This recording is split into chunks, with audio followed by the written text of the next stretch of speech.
Bum, bum, bum, bum, bum.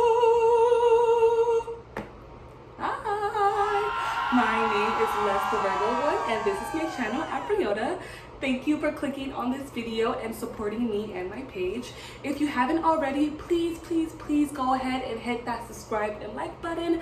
I would truly appreciate it, as it will help me get noticed by more people. Yeah, cool. This video right here is going to be a little bit of a personal one. That's why I'm in my bed, like with my squishymallows, because like I want to have like a sense of security, because it's going to be the video about how I became homeless, like I guess a story time of how I became homeless and the journey within that, because I've been homeless on multiple occasions and it was not fun. So yeah, sit tight, grab your favorite tea, grab a J if you want, and enjoy this story time. So in order for you to understand why I was even homeless in the first place, you have to understand my childhood, or a little bit about my childhood.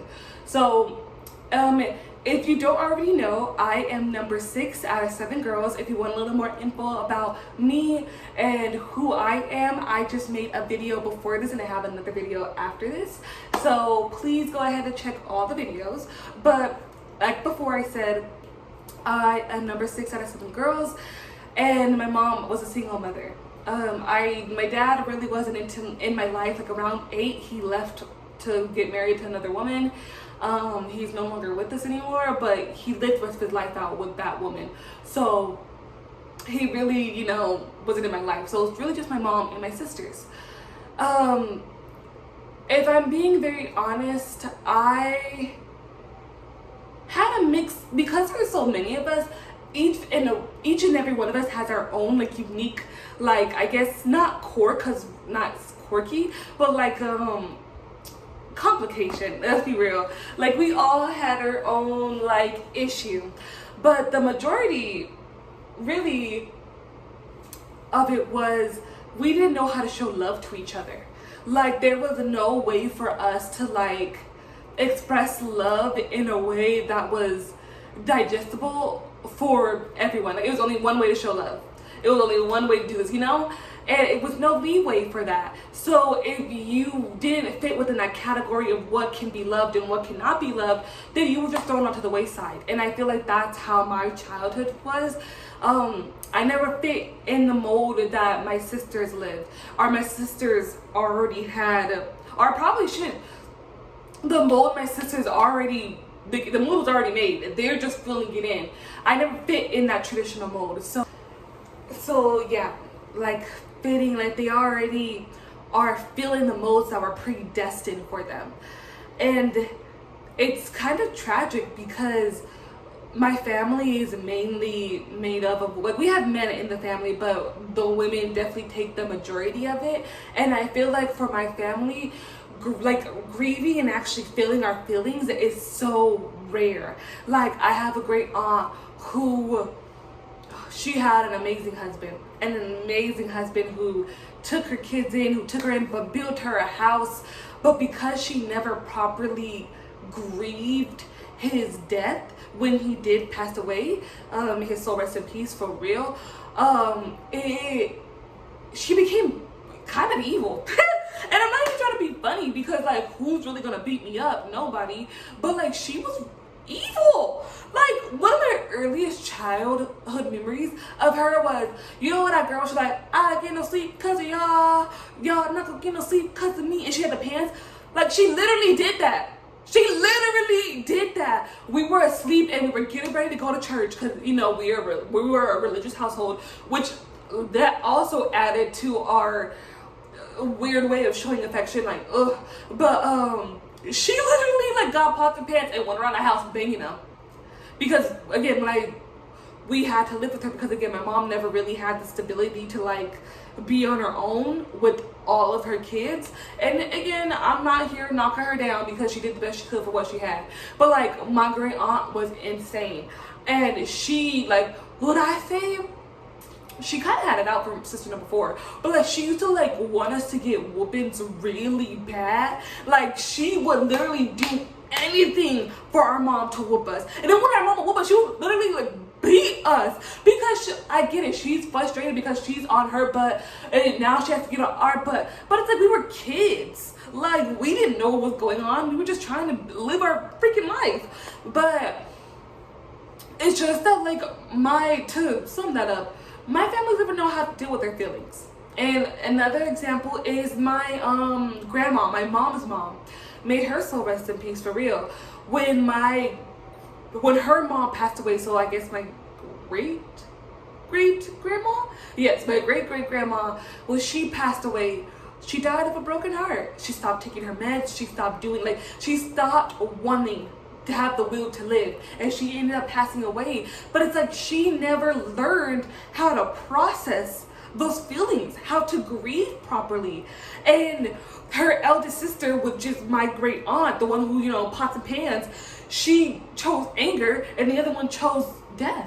And it's like, all of my life, I've seen older women never knowing how to truly express how they feel, or always holding their hurt inside, or never being able to really be or say what they want to say out of fear of being rejected or fear of not fitting within that mold. And as I was witnessing this, I just realized I can't do this.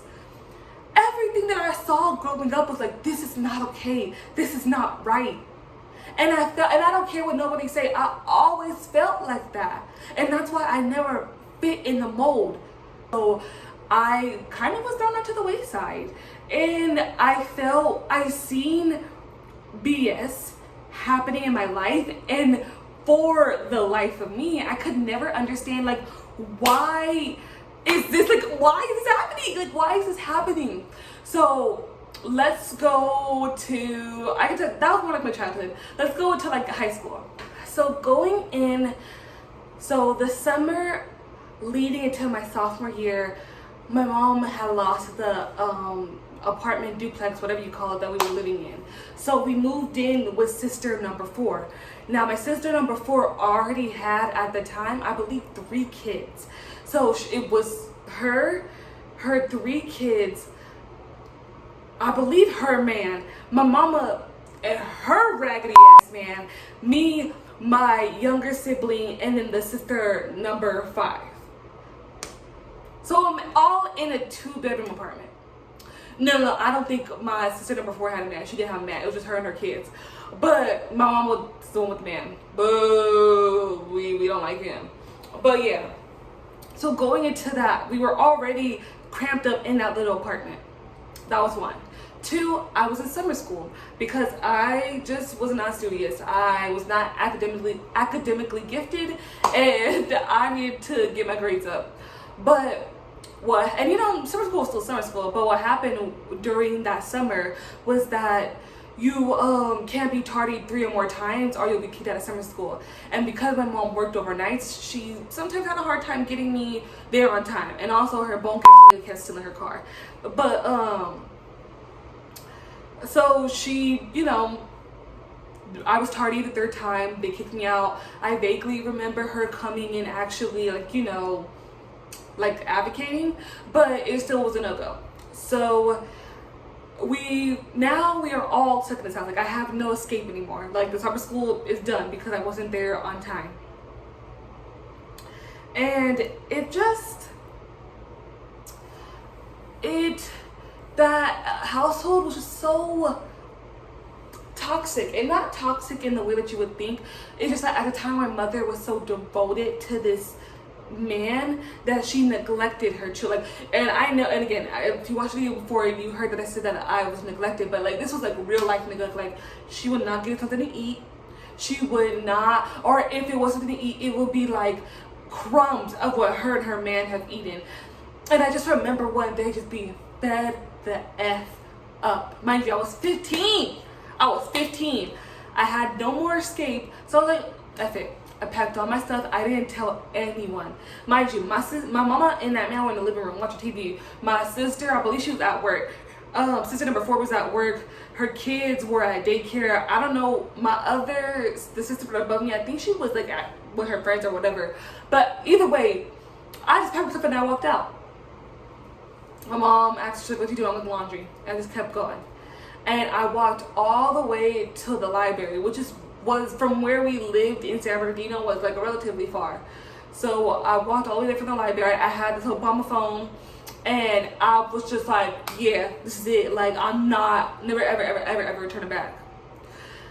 During that time, oh my God, this next part is so dumb.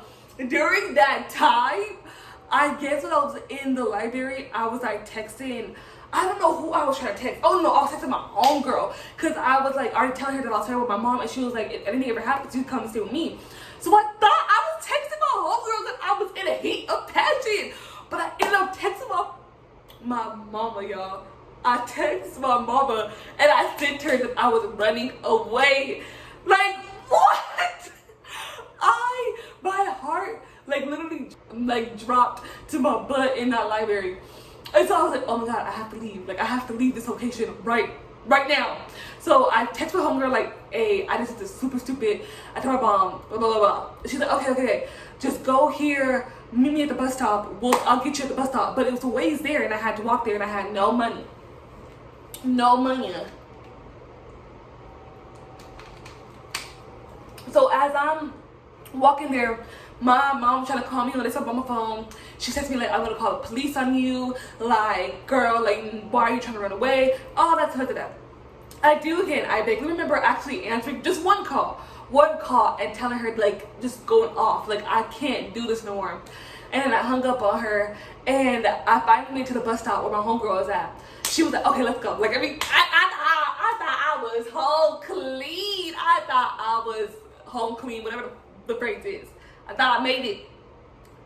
Turns out I did not make it, because when I went to my homegirl's house, I don't think the police was there, but my eldest sister was there.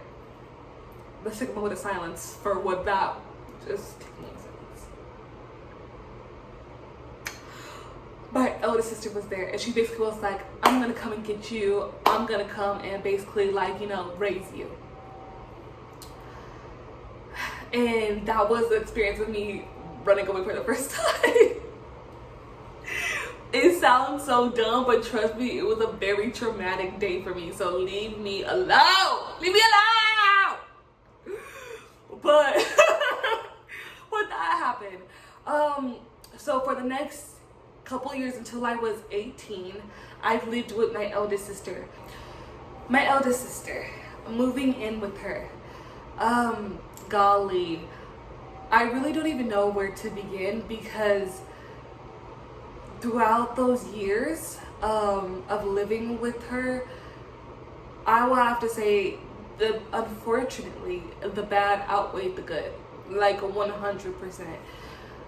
And it wasn't necessarily because we just didn't blend and we didn't, we did clash. It's just, I don't think she knew what she was doing. I'm gonna be very honest. Like, from my perspective and looking back on what was happening, not knowing what was happening during that time, and then looking back at it now, like when I was going through therapy, like I relived these moments. And I don't think she knew what she was doing. I don't know exactly how old she was, but I know she was I think she was like 28, 29. So she got me when she was like, because again, I was 15, so she had to give me like around 26, 27 when she took me in. And I think she was trying to do this like, got you moment to my mom, because like I said before, my mom was too starstruck over that man. She couldn't like deal how to like, she couldn't have the capacity of raising her kids and being with the man at the same time. So my sister was like, oh, I'm just gonna like, swoop in and, raise her because you're a bad mom. Because my mom, again, wasn't that good to my eldest sister. Like, I want to say like around 16, I think my mom just left my eldest sister. Like when we moved to with my great aunt, the crazy one. Yeah. We moved in with her. She left her behind. And I get it. Like, she probably has some beef with her. But man, I kind of think that my eldest sister and my great aunt are very similar to each other, and that's why it don't sit right with me, like trying to talk about it.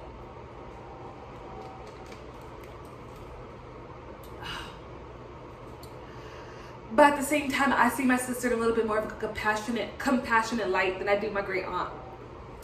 But yeah, there were moments where I could say I had a good time. And I could say that it was very sweet in the acts and everything. But the constant undermining, the constant gaslighting, the constant, not even, she also was very neglectful. I don't even know, and this is a verb of confirmation, she was also very neglectful. And it was like she was so sure in misunderstanding me. Like, she was so confident in not trying to hear me out that it kind of made me regress more into a quieter person who doesn't express much, who has a hard time being vulnerable with others. Because it was, for my sister, it was all a facade. Like, as long as everything looked good, it didn't matter what was happening in the background. But in the background, we weren't doing good. She didn't have a fucking job. Let me not curse. I had to get one. And I had to like give my money to help us stay afloat. And I was like 17 when I got that job. And I mean, yeah, a lot of people get jobs at 17, but it's like, come on now. Like, and if it wasn't really, she was really a mean girl. I think that's what I really didn't like. She was a mean girl. Everything about her persona was, I'm better than you, and I'm either going to shove it down your throat that I'm better than you, or you're just going to have to accept it. And it was never no room for like error. Like, she could never be wrong. And it was like, how do you expect to grow? And how do you expect to understand your past and previous mistakes if you don't take time to learn your mistakes? Like, take time to really feel like, okay, maybe. And the thing is that, like, we would get into like arguments and I would like cry. Because, I was so angry and I didn't know how to express my feelings, so I would just cry. And she would just sit there with the straightest face. Like, and I say zero. One time she told me, she was like, your tears do nothing for me. Do you know how evil you have to fucking be to tell someone that their tears do nothing for you? Like, you have to really hate that person. Like, it was no leeway of understanding. But to really sum up that whole experience with my eldest sister, it's just, I saw in real time what not taking the time to figure out yourself and to ask those scary questions and to sit with those dark emotions and to really understand yourself. Like, I saw in real time how that can affect you. Like, real time. And I laugh about it so I don't cry, but it's like, I think she just had so much going on and so much hurt that she had, that she was like, I'm just gonna do, like, I don't know, like, she just had so much hurt on her heart. And again, at the time, I was a teenager, and I don't want to say I didn't have the capacity, but I was a teenager. Maybe I didn't have the capacity like she did to really understand what she was going through. But again, at my big old age of 22 years old, I understand she she couldn't cope. So that's why she behaves in the manners and the patterns that she does. And it just, now, at one point, it would have made me so angry. Like, I don't give a F. Like, I don't care what she's been through. But all I could do is just feel sad. And just be like, I hope one day she can really sit with herself and understand, like, it'll get better. But I have to work for it to get better, And within seeing that, that's what led me to, like, leaving her. And that's what, oh my God, what a great segue. Look at how the universe plays out. But for real, like, so right towards the end of I really want to say I was 18. I wasn't 19 yet. But during the ending of our, because at that time I was dumb enough to actually let her put an apartment under my name and not pay the rent myself. But you know what? She was my sister. I trusted her and I allowed this, but I ended up leaving the place. And before you're like, that's so stupid, I was 18. Leave me alone. But I ended up leaving the place and I was like, I can't do it anymore. Like, it came to the point where there was no sympathy, there was no compassion, there was no way of trying to get an understanding of her. So we fought. Yeah, we fought, and she beat my ass. She beat my ass, which I'll give her that. I call it spade a spade. She beat my ass, but I didn't care. I was like, have it. You can have the raggedy ass apartment. You can have the raggedy ass car. You can have it all. Just leave me. I needed a way of escape. So I left and I packed 2 bags and my skateboard. And I did. And honestly, for a couple nights, I was sleeping behind a building, and it was okay. Like, it wasn't scary because it wasn't scary. It was like camping outside. Like, I guess the only thing I would say, I was cold, but luckily for me, I had my phone and I still had a portable charger. So I was like, you know what, fuck it. Like, I'm gonna find a way to get the fuck up. It's camping for real, so like bugs and all that stuff. And I was like, I had to get out of here. So I was scrolling through my phone. I was like looking for like shelter. Like, I'm looking for any type of shelter. And mind you, at the time I was in Riverside, so they have like a whole bunch of like women's shelters. And I called them. They're like, oh, we're so sorry, we're so full. They're like, but you sound really young. How about you go to this place? And I was like, yeah, sure. Now this place, can we get a hand? Can we get an applause for this place? Can we get an applause? I just want to say right now, I'm going to make a separate video just about this place, and that's actually going to be the video after this, because it's just so, like, when I say the universe, if you decide to take a step out, the universe will will lie the path down for you, and I just love that for me, and for you too, boo. But yeah, this place is called Safe House of Riverside, and it has an emergency shelter. And it's only for 30 days. And within those 30 days, you're basically trying to find a more permanent housing solution. So I went in there, and it's literally like an apartment complex. Not like, it's an apartment complex. And it was basically within the apartment complex was another program, it's called a transitional living program. And again, if you want more information, you can go into the other video after this one. But it's another program, but this one was the shelter. And the shelter, 2 apartments, and it was the office apartment and the entertainment apartment, and both apartments had 2 rooms, and you would share a room with the other person. Mind you, this is open to the entire Riverside County, and just Google it. Google Riverside County. It's huge. And I think San Bernardino County too. But like, those are 2 very big counties. And it's 8 people, 4 bedrooms. And 2 of them are dedicated to men and 2 of them are dedicated to women. Luckily for me, there's room for me. And so luckily for me, there's only one other person there, and it was another girl. If this girl is ever watching this, F you for stealing my headphones. Yeah, I would never forgive you for that. Because the headphones are my life, music is my life. But I digress. The time at the emergency shelter, literally, I was so confused. I was so hurt. I got a fade. I was trying to get started lost, and I don't want to say regret, but I kind of regret cutting them off. But I just wanted no parts of the previous situation that I was in. And I was like, anything that reminded me of it, I want to get rid of. So I cut my hair all off. I took my nails off. I think I had nails. I took my nails off. I changed everything. And I started posting on TikTok. Like, I downloaded TikTok and I really started posting on TikTok more. So the way the program works is that basically you're monitored the entire day except for the night. Actually, no, the entire day.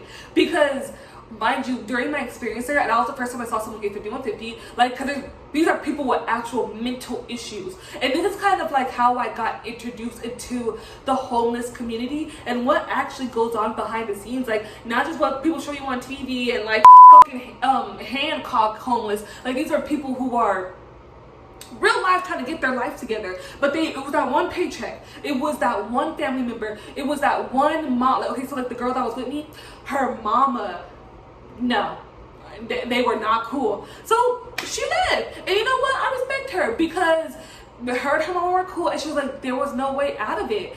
And so there were some people in this program. I remember, I want to say Riley.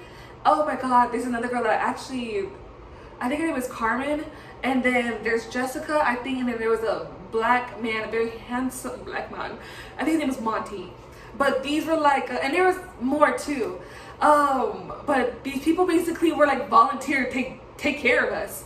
And in the morning, they would wake us up. We would have to make sure that the bed was made, teeth was brushed, and that our room was cleaned. Then after that, breakfast was made for us. We were not allowed to touch the stove. We were not allowed to touch the microwave. Breakfast was made for us. We will eat breakfast, and there will be zero to limited TV time. It was either we had to talk to each other, we had 1 hour of outside time, and or we would play like board games or read, but we couldn't, like, it was very limited TV time. Oh, and you also couldn't stay in the room all day. Like, you can stay in the room for a little bit, like if you want to take a nap, but once you wake up, you have to get out. And they will, like, also too, you can't sleep with the doors closed. You can't sleep with the doors closed. Now, mind you, you're probably like, yeah, like, or actually, I don't know what your background is, but for me, this was like a cultural shock. Like, I've never experienced a thing like this before, and I kind of feel like invasion of privacy, low-key, because I was like, why can't I just shut the door? Why can't I just do this? And then I realized, like, girl, you don't have nowhere to go. Like, you don't have nowhere to go. So you're going to, oh, I'm about to cry. Whew. Like, I don't know. Whew. I was about to cry, because I really didn't have nowhere to go. So it was like, stick to these rules or be real life homeless, or go back to behind the building, like, or just suck it up.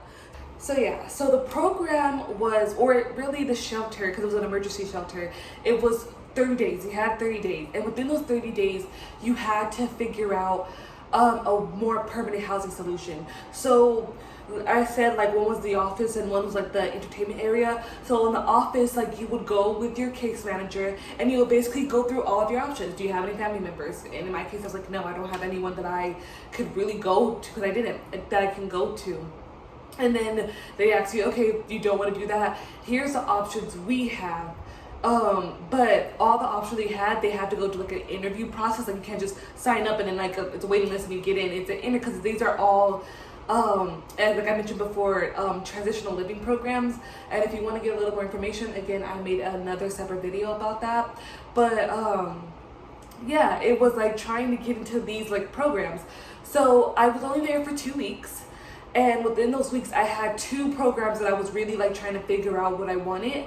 One of them was the CCC, the California Conservation Corp, which is basically like you go throughout all of California, fixing roads, helping out during like debris after fires, like basically beautifying California. And they pay you a certain amount of money, they house you, they feed you, and all for you basically just to work. Basically, you're working for money, but then after your term is over, you have nowhere else to go. So hopefully you saved enough money to like get somewhere. My other option was Harrison House, and that's the one that I was blessed to be accepted into. But Harrison House is a program here within Coachella Valley in the beautiful Thousand Palms, and it's another transitional living program for youth 18 to 24. And that is where I spent the remainder of my life until this very current moment where I am in my own apartment. And I just want to say again, I don't want to go into too much because I do want to I am making a separate video for this one, but I will let you know, best years of my life. Best years of my life. And now we are here currently. I'm also, this is my first apartment. my very first apartment. I have a car and I'm getting a really decent income. So yeah, I want to say, even though I've been through all of those trials and tribulations and seeing the things, seeing my elders really like, and seeing how they lived their lives, and now being here to be like, I don't want to live my life like that, and I don't have to live my life like that. And it definitely, it's encouragement. That's why I like get so excited every time I talk about my story, because it really is something that I had to, it was really me showing faith in the universe. Like, I don't know what my next steps are, but I want it to lead me somewhere beautiful, and it has. And I know that this is only the beginning. This is only the beginning. And look who made it to the end of the video. Check you out. Everybody, let's give a round of applause. Thank you for watching the video and supporting me. If you haven't already, please like and subscribe, and comment down what you like below. Comment comment your favorite part of the story if you can. And once more, I just thank you again for allowing me to express myself and allowing me to be a part of your day. With love, bless.